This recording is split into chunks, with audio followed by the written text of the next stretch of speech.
Okay, today I'm going to do a little tutorial on how to sharpen convex edges. To start with, I'm going to use the Bark River Bravo 1. This is A2 tool steel, very good steel.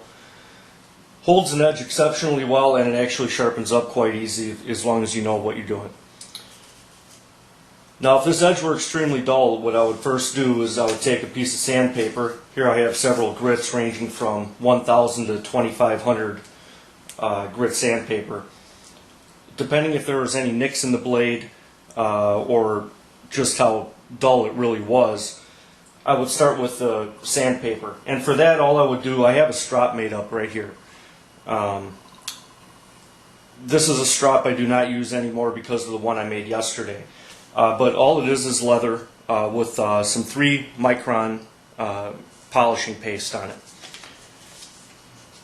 To start with, I'll take the sandpaper and I'll just simply lay it over the top. This allows you to get a nice bevel or a nice contour to the convex edge.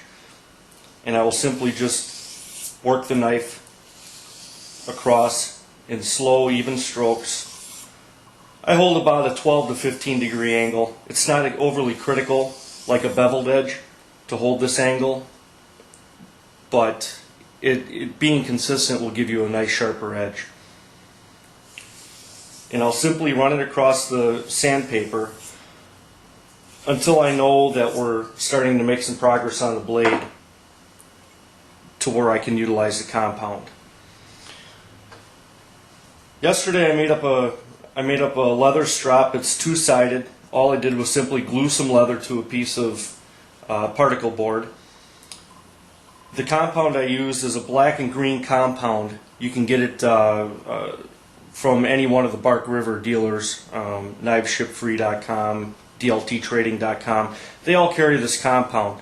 It's about $30 for 2 compound sticks. All you do is you color it on like crayon onto the leather.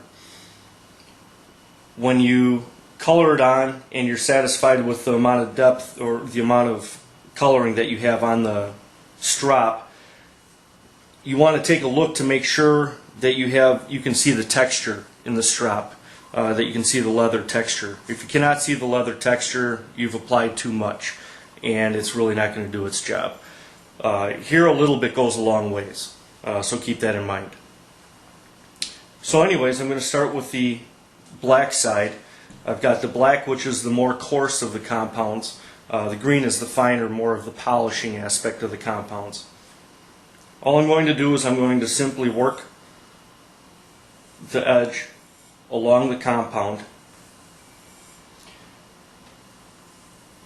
Very light pressure is needed. You don't need to sit there and bear down on it. Just very light pressure is needed. That's it. And I'll make a few swipes on each side. Again, I'll hold about a 12 to 15 degree angle. The nice thing about a convex edge is you don't have to go overly steep with the angle like a 20 or 25 degree like a beveled edge, because there's actually more support on the edge because of how the two radiuses come together on the point. There's a lot more support and more material up there that's supporting the edge. So you can go a little bit thinner and get a nice sharp edge on the knife. So I'm just going to do this a few times. I know this is sharp already, but this is how I sharpen it every single time. And then I'm going to flip it over. I'm going to go to the green compound side.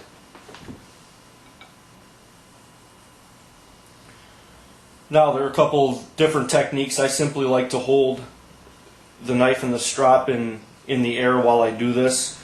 Some people choose to keep the strop on the table or their bench as they do this. Whatever your technique, what you want to do is you just want to simply follow the curve of the blade. When you get to the belly of the blade, I like to angle the strop a little bit out and away. This allows me to follow the contour of the belly of the knife. This has a pretty deep belly, so it makes it a little tougher for those that haven't quite done this a whole lot. A little bit of practice goes a long ways here.